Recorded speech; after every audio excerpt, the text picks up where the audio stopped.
안녕하십니까. 예, 오늘도 그 학교의 학교 운영위원회 내지는 학부모회 관련해서 그 제가 생각하기에는 뭐 전국적으로도 가장 잘 알고 계신다고 생각하는 이 파주 상산교육 포럼의 박태현 위원님을 모셨습니다. 나와주셔서 감사합니다. 오늘은 어떤 문제에 대해서 얘기를 좀 해볼까 하냐면요. 성추행, 학교에서 발생되고 있는 성추행 문제를 좀 짚고 넘어가 볼까 합니다. 학교에 요즘에 왜 여주에 어떤 교사가 학생들을 대상으로 이제 성추행이 굉장히 심한 사례가 나왔죠. 근데 학교에는 이렇게 이제 대단히 언론에 나온 경우도 있지만, 각 개별 학생이 또 교사들에게 어떤 성추행을 당했다 이런 경우도 꽤 있거든요.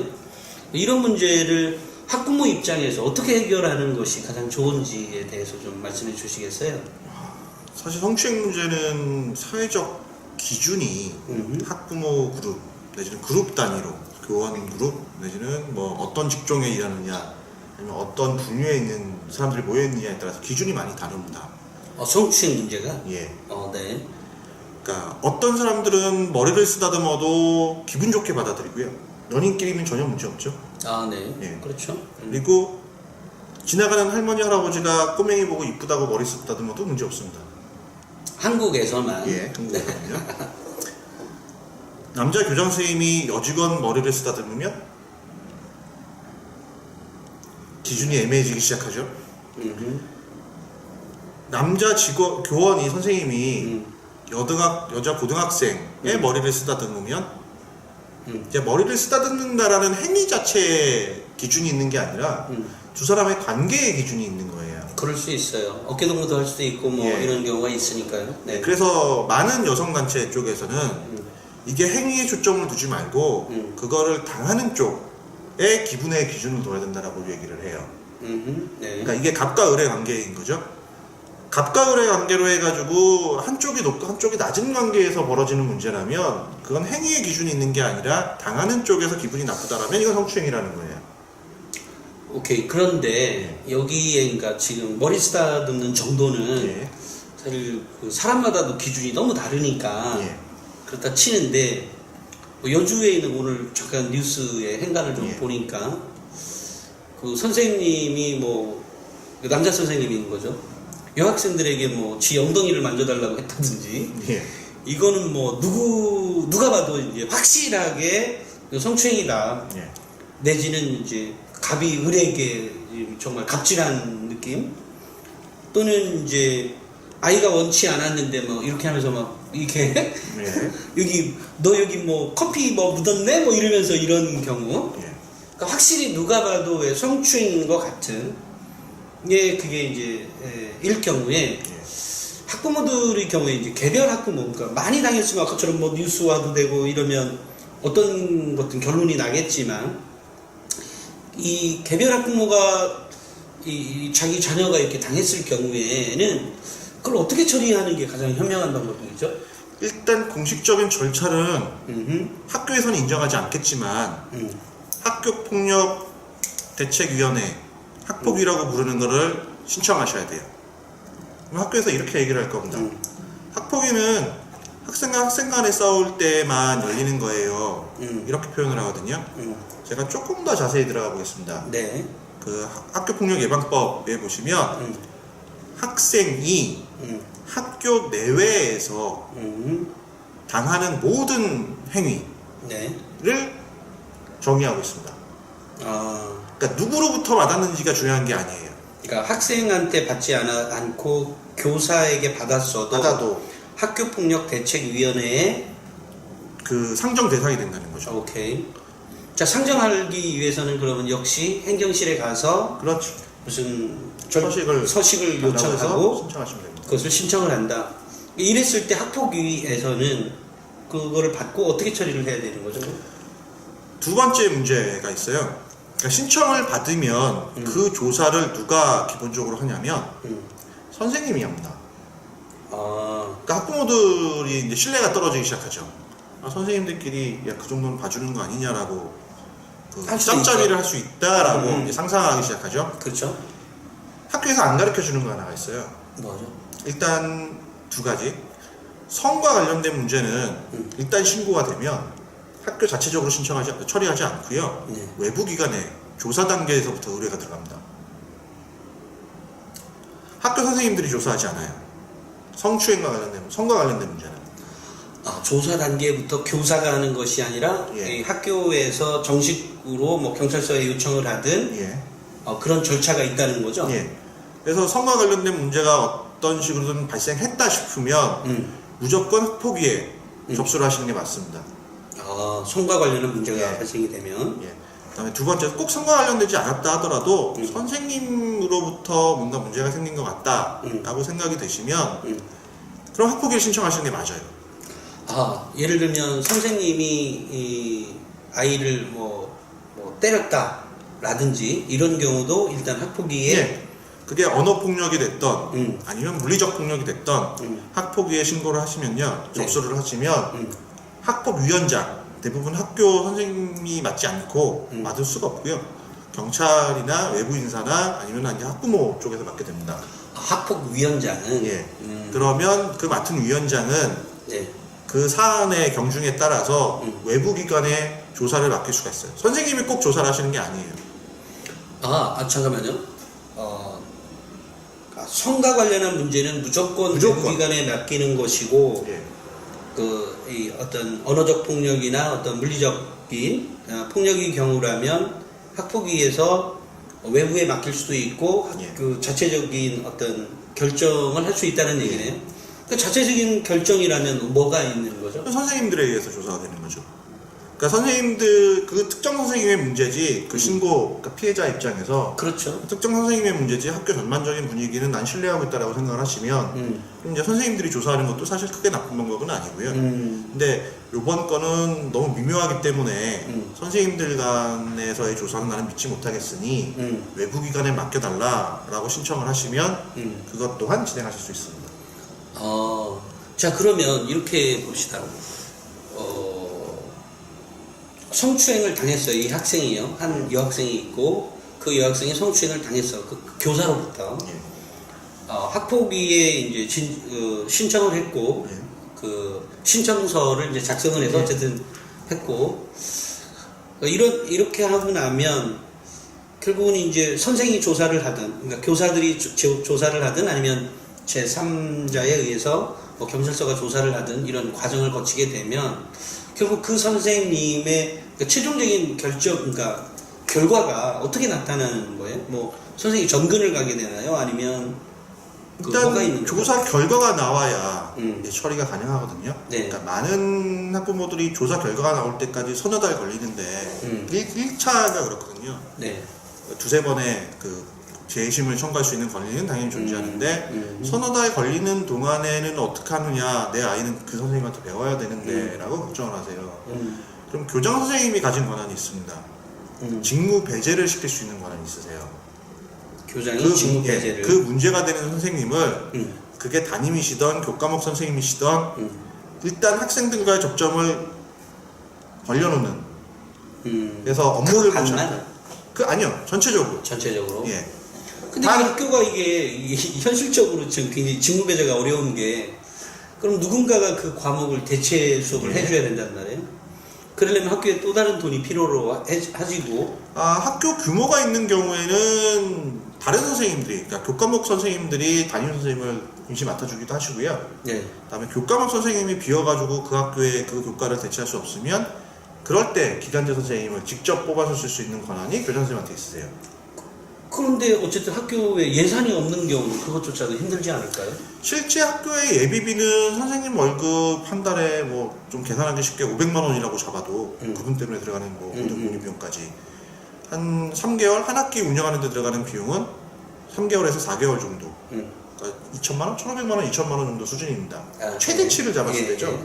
이 정도는 예비비에서 어느 학교든 가지고 있고요. 그 정 없으시다 그러시면요, 교장 선생님 판공비 줄여달라고 하세요. 자, 그런데 여기서 이제 중요한 문제 이거 같아요. 결국 교장이 리더십이 있는 학교들은 이런 문제가 발생하지 잘 않아요. 이게 아주 특이한 건데요. 교장이 어떤 관리자가 학교 관리자인 교장이나 교감이 리더십이 발휘가 되는 학교라면 이런 성추행 문제라든지 이런 게 잘 발생을 해도 원활하게 빨리빨리 처리가 되고요. 근데 그렇지 않은 학교에서 이제 이 문제가 굉장히 커지는 거죠. 그러니까 한 선생님이 뭐 한 수십 명을 이렇게 성추행을 했다. 보통 학교라면 이게 있을 수 있는 문제겠어요? 그러면 10명까지는 아니고요. 실제 수명의 수준, 십수명의 수준은 굉장히 많이 일어납니다. 일선에서 교장의 리더십이 있는 학교여도 있고 없고의 영역이 아니고요. 그래요. 기본적으로 잘 생각해 보세요. 예전 저희가 학교 다닐 때는 선생님들이 다 교무실에 모여 계셨죠. 네, 그렇죠. 그리고 학생들은 다 교실에 있었고 쉬는 시간이니 뭐니 이게 다 분리돼 있었습니다. 네, 그렇죠. 근데 지금은 기본적으로 선생님들이 다 교실 쪽으로 가 계세요. 많은 학생들이. 가능한 한 선생님 책상 자체가 교실에 배치되는 경우가 굉장히 많습니다. 뭐 아이들과의 접점을 늘리기 위해서 이제 그런 건 좋은데 이제 성추행 같은 경우는 숫자가 적어질 때 문제가 생기잖아요. 그러니까 그 교실에 선생님과 아이들이 몇 명 없을 때 내지는 있다 하더라도 뭐 사각에 가는 경우 이런 경우에서 발생하기 때문에 교장 선생님의 리더십을 가지고 그 문제를 삼기보단 그 교사 하나의 특수성으로 보셔야 돼요. 자, 그러면 여기서 이제 이런 문제가 있다는 거죠.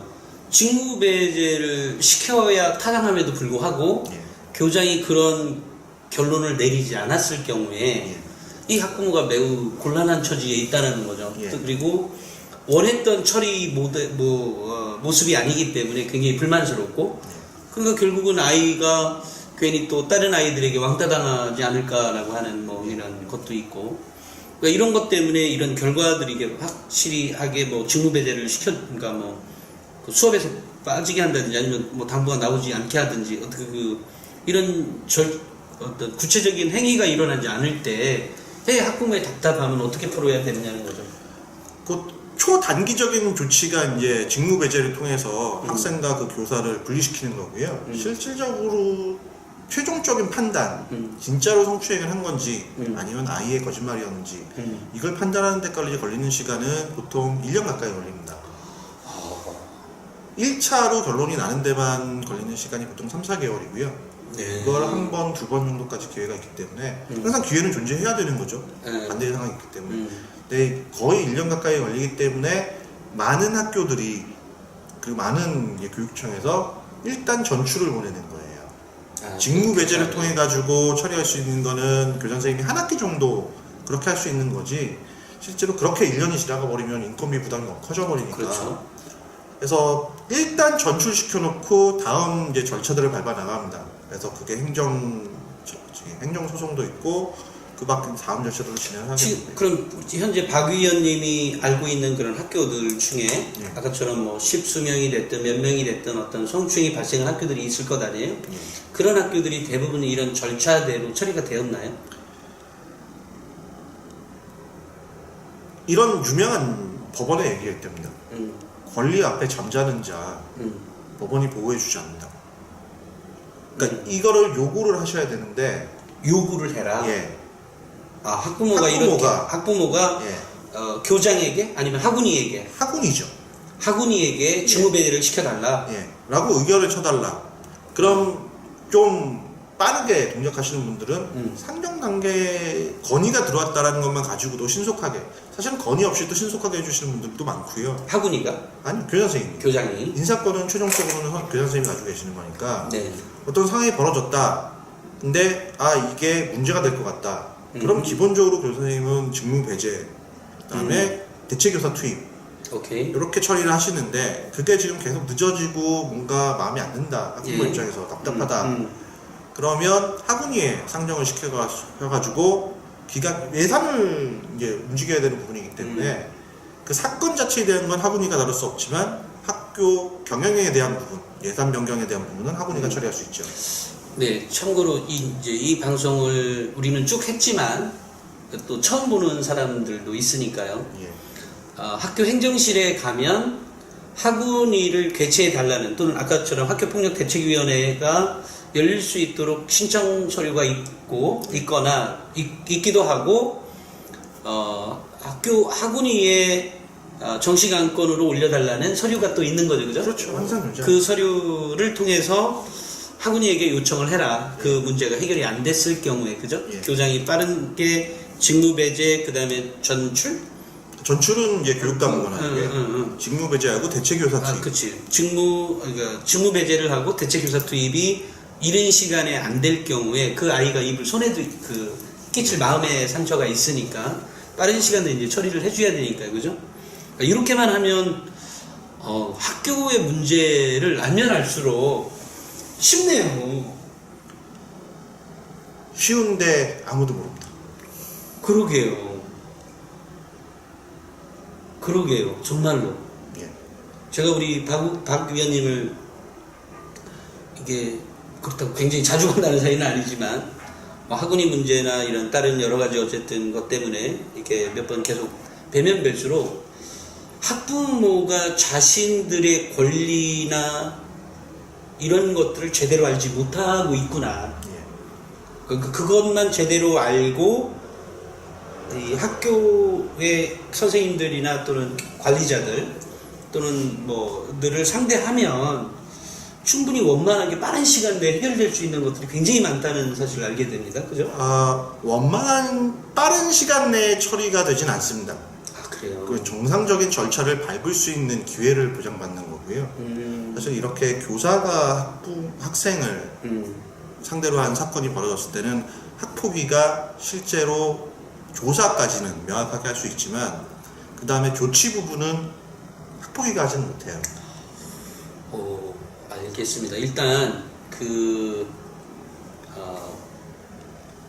학교 운영위원회에서 이런 성추행 사건이 발생했을 때 학교 최종적으로 다른 학교 관리자에 의해서 처리가 원만하게 처리가 안 될 경우에는 학운위원장에게 요청하여서 관련대로 처리를 하게 되면 결과적으로는 이른 시간 내에 다음 주에 된다든지 다다음 주에 된다든지 그런 건 아니겠지만 어쨌든 가장 최단 시간에 해결할 수 있는 방법은 바로 지금 말씀하셨던 이런 방법이 있겠네요, 그죠?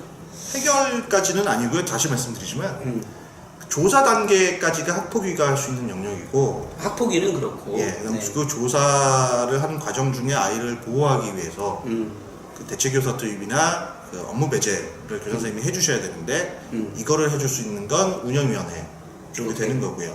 그럼 이렇게 해서 조사가 이루어지고 나면 그 조사를 기반으로 그 인사징계위원회가 열려야죠. 근데 이 인사징계는 학교 단위에서 벌어지는 게 아니라 상급기관인 경기도교육청, 그러니까 다른 광역교육청에서 다루게 됩니다. 이 과정으로 넘어가기 전에 학폭을 하고 넘어가면 그럼 이제 그 관계 당사자들이 내용을 알면서 처리가 되는데 이 과정 없이 그냥 상급기관에 민원을 넣으시면 경기도교육청에서 나와서 조사를 해요.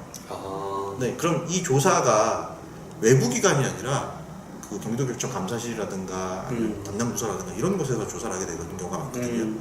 이럴 경우에 조사의 자체의 신뢰성 부분에서 의심이 일어나요. 그러니까 사건이 어떤 왜곡이나 이런 게 있었다 없었다의 영역이 아니라 그냥 경기도교육청이 조사했다라는 것만 가지고도 짬짬이의 의심들을 하시기 때문에 저는 꼭 학폭을 열어서 외부기관 조사를 의뢰하도록 그걸 더 설명을 많이 드립니다. 오늘 말씀 잘 들었습니다. 오늘 교사들의 성추행 문제나 또는 그 문제에 좀 집중해 달라고 얘기했고요. 또 다른 언어폭력이나 이것은 다른 시간에 또 준비를 하도록 하겠습니다. 오늘 말씀해 주셔서 감사합니다.